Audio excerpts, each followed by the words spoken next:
What's up guys, it's Punchy, and today we're back with yet another Deepwoken update with some goodies and overall changes that switch up the game. Recently, we've been hit with a ton of great adjustments that improve the feel and flow of overall gameplay, but there's more to enjoy for this week. I'm excited to show you what's up, and let's get right into it. First up, with a fun new mantra spark, we have something for the classic Fireforge Flame Charm mantra. The base version of this mantra is used for many things, like sniping from distance, combo extension, and most importantly, flame activation, but Fireforge does remain a viable option in Flame Charm's diverse arsenal. Now, with the new Tornado Spark, we have a huge shift in usage. Instead of the basic triple throw, we spin around in a fast motion while throwing out 5 linear daggers that deal pretty good damage. Besides this, the spinning flame around us does have a damaging hitbox, which can be nice at close range. A very simple and satisfying modifier. Make sure to try out Fireforge and its new Tornado Spark. After this, with yet another mantra spark, we have something new for Windforge. The original basic Windforge is fairly oppressive with a delayed triple projectile that forces people to react. This time we change it up with the multiplying spark. This new variant is also pretty basic with continued pressure spawning in portals that lay on this damage with multiple shots. Instead of a single parry, you have to defend all 3 to stay unhurt.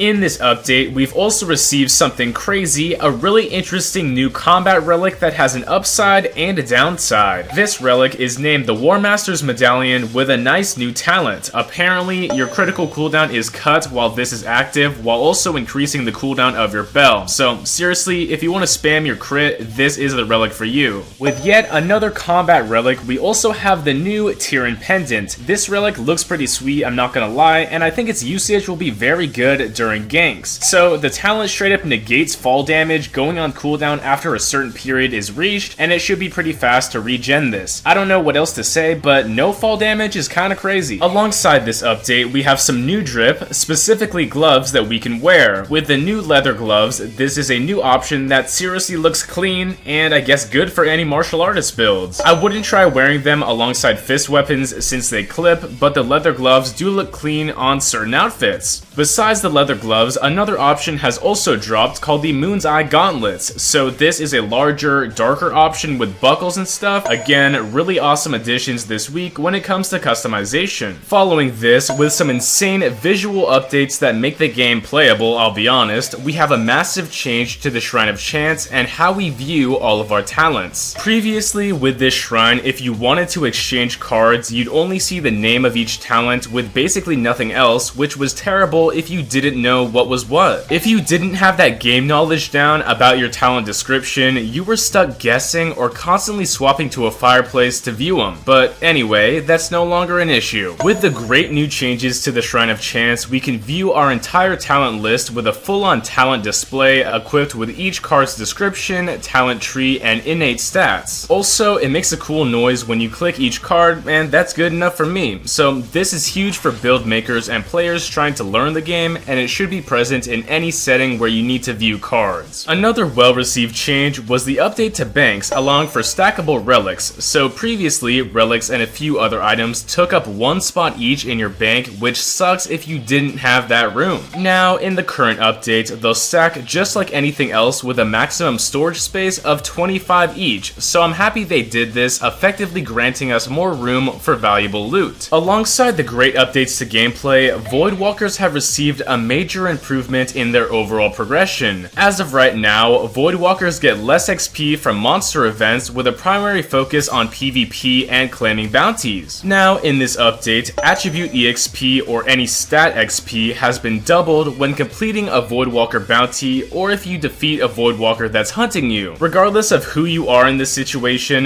this should boost the speed of progression when bounties are involved. If you're a fan of getting gear, this change might be for you. By hovering over equipment with your mouse, it's easy to see what buffs and upgrades that each piece has, but now it can be easier with some visual updates. In your inventory, gear will now display a specific pip buff on the outside, so you don't have to hover over them with your mouse to see what it is, and don't worry, this is toggleable, so it is fully optional to run. Finally, with a small enchant touch to Providence Thorns, this enchant now scales with the base damage of your weapon. So previously, a few parries with a low investment weapon would give you the same amount of damage off that proc, but now with a heavy weapon with more investment, you should be getting a small increase to the proc damage, while other ones do drop down a bit. On top of everything else, all loot chests have been doubled in size due to the update's delay, so it's the perfect time to progress your knowledge, or I guess farm for legendaries. Besides all of that, I have been around testing, and apparently Conquest is wrapping up soon, which is great to hear. And this week wouldn't be complete without weekly battle royale, so if you want to mess around with a team, the game mode's back just on schedule for everyone to enjoy. And that's about it. There's big stuff on the way with both Conquest coming closer and for my channel, so make sure to like and subscribe. For even more exclusive update content just like this, help me reach 85k. Thanks again, it's punchin' time.